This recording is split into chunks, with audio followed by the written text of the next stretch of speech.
Project I finished was the newspaper, and I actually have a few newspapers to pass out. There are not enough for everybody, but I have a few so you can share with the person beside you. Oh, cute. I know. So fun. Maggie. Give that to Georgia.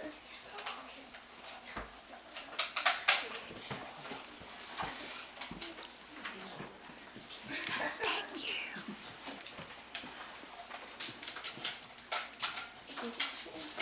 The person beside you, I did that. Oh, Okay, come on here. Thank you very much.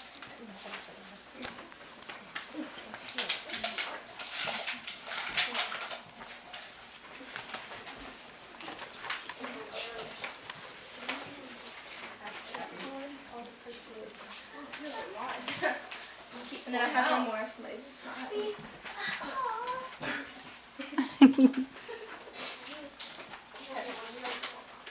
So on the front page, the title of my newspaper is The Owens Gazette, and my first article is called Something's Fishy. The Owens family went out for a normal day on the beach. It was late in the afternoon that they were out playing in the sand. Abby, their second oldest child, me, went to rinse out their bucket in the water. The waves were calm and cool, gently splashing on her ankles. As she leaned over, she caught a glimpse of a small gray fin.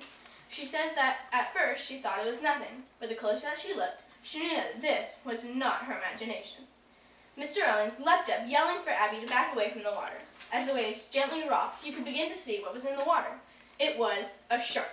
Turns out, it was not a lie, but it was, in fact, dead. Mr. Owens tried and walked deeper into the water and leaned over to pick up the shark. As Mrs. Owens was attempting to get him to stop, he continued trying anyway. As he leaned over and dragged the dead shark out of the water, the rest of the family, slowly but surely, did back away. He laid the shark down on the sand, and as the family took lots of pictures, two fishermen came up towards them, and they explained what kind of shark it was, took pictures and measurements, and then walked away. Once it was time to leave, Mr. Owens threw the shark back into the water and hoped that it would simply drift far back into the sea. And then right below that article, you will see the picture of the shark. That is real. It is not fake. To me, it looks kind of like a toy, but it's real. Then below that is an ad, because I really enjoy knitting and crafting, so that is my little ad for my store. Then if you go up to the top, that is a picture of me and Maggie, and the story is below. Twins win $100 apiece. The Owens family was at Myrtle Beach for the second day of a vending convention, for that was Mr. Owens' job. Yesterday, the family walked in and participated in a guess how many contest. The table that they stopped at had 3 jars of candy. One contained pretzels, another with jelly beans, and the last with hard candies. Maggie and Abby, who are twins in this family, went up to guess. Maggie put down her name and guessed, but Abby was a little embarrassed to do her name. So she put her guess underneath her mother's name. What this family did not realize was that you not only won the jar of candy, but you also won a $100 gift card. Once they left, then they went to the mall to look for some shoes. By then, it was lunchtime, so they went to the pizza shop. Unfortunately for them, it was pouring down rain. Mr. Owens had just gotten a call, so Mrs. Owens ran out of the car as fast as she could to grab the pizza. As the kids listened to their dad talk on the phone, Mr. Owens' voice changed from normal to, "What?" and "No way! You've got to be kidding!" Everybody was wondering what on earth could possibly have happened. And then Mr. Owens explained to Maggie and Abby how that Maggie and Mrs. Owens had won the prize. But wait, Abby had guessed under Mrs. Owens' name. So Maggie and Abby had each won the 2 prizes. And if you will flip to the next page, the continuation story is there. The top article is called Southern Lemonade Stand Turns in Big Bucks. The Owens family was down in Alabama visiting some family. While they were staying at their grandparents' house, their cousin came over to play. But rather than play, they decided to make a lemonade stand. So they gathered all the supplies and set up the tables. Miss Owens helped them make lemonade, and just for fun, some cookies too. Once everything was in place, they started waving their signs and calling out to anyone who would listen. Their first customers were the neighbors right across the street. These same people came back multiple times, but sadly, these were some of their few customers that they got. When they were getting ready to pack up, a young college student drove up in his car and handed them a $20 bill. The kids could not believe it. They offered him something to eat and drink, but he did not want anything, so they gave him a cup of lemonade for the student in the back seat. At the end of the day, they went through the money and divided it evenly amongst themselves. Now, $20 might not sound like too much, but to young siblings, it was like practically rich. And then the picture is right on the left. That is us, and we're like 6. Then underneath the picture, you'll see an article called "Siblings Put On an Amazing Performance for the Family." The Owens girls have been known for their love of performing. They not only enjoy performing in musicals at churches and theaters, but they also enjoy writing and acting out skits and small plays. But when they got together to discuss what to do for a skit, they decided to put on the biggest handwritten play they had ever done. It took months of preparation and time, but by January 2nd, they were ready to perform. And one small play, they put on a play called Disney Disaster, which included spotlights, choreographed dance routines, songs, props, intermission slides, and of course, scenes. They all took part in different things such as making the props and background pieces, designing costumes, and writing the play. Unfortunately, this play was only performed for their parents and then put aside after that. Disney Disaster was put on at midnight, Monday, January 2nd, 2017. With all performers under age 13, they agreed it was an awesome performance and experience. Now, it's pretty self-explanatory, but we do really enjoy putting on some skits. Then if you go to the left, it's the one in the big print. This is the continuation of the Twins Random Contest. Maggie and Abby had won a jar of hard candies, and Abby had won the jar of jelly beans. When they went to receive their prizes, they explained to the lady giving the prizes how Maggie and Abby had won. She thought that it was rigged. We still to this day do not know the exact numbers or how close the guesses were, but it certainly wasn't rigged, and nobody cheated. So that's all that really matters. Then below that is Kids Perform at Children's Hospital. The Children's Choir at Bailey Baptist Church put on performances every Christmas and spring. But this Christmas, their choir director had a different idea. Instead of performing just for the church, she decided that they would go and perform for the kids at Duke Children's Hospital. They were putting on a play called Ebenezer's Christmas Tale.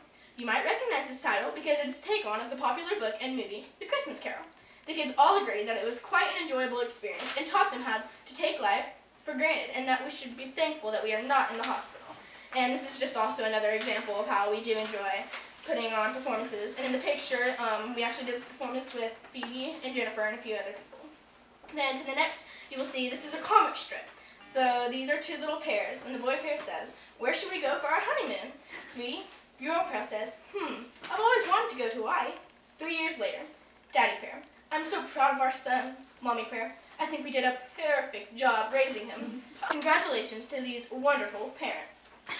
Then up at the top we have a Sudoku, and the directions were to complete the grid so that every row, column, 3x3 box contains every digit from 1 to 9 inclusively. This is a real Sudoku, but probably won't go through that right now.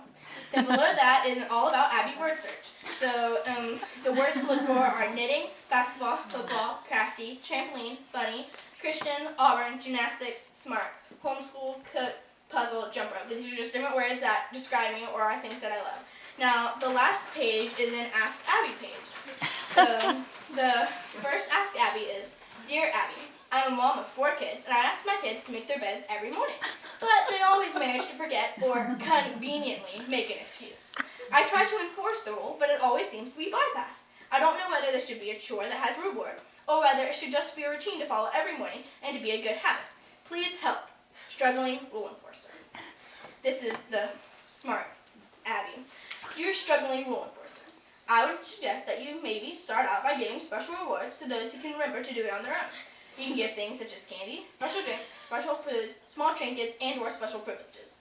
After a few days or weeks, once you think that they are ready, you can start taking away the special rewards, or until it just becomes a natural habit. Your kids may not be happy about this change, but they will need to learn that they will be doing this chore for the rest of their lives." Then the one below that is the last Ask Abby. "Dear Abby, I always find myself stressed out on the night before a big test is due. I procrastinate all of my work until the last minute, and I stay up all night, meaning I don't do my best work. Got any study tips? Please help. Procrastinator. Dear Procrastinator, I understand what it feels like to wait till the last second. I used to do the same thing, but you're right. You don't do your best work when you're tired. So from now on, I suggest that as soon as you get your homework assignment, that you go ahead and split it into sections for each day of the week or until it is due. That way you are spending 15 to 20 minutes a day working on your assignment and not waiting until the last second. Be smart and make wise decisions to make sure that you are spending the time as wisely as you can. Abby." Then the last little article below is just daily jokes. The question is, what did one wall say to another?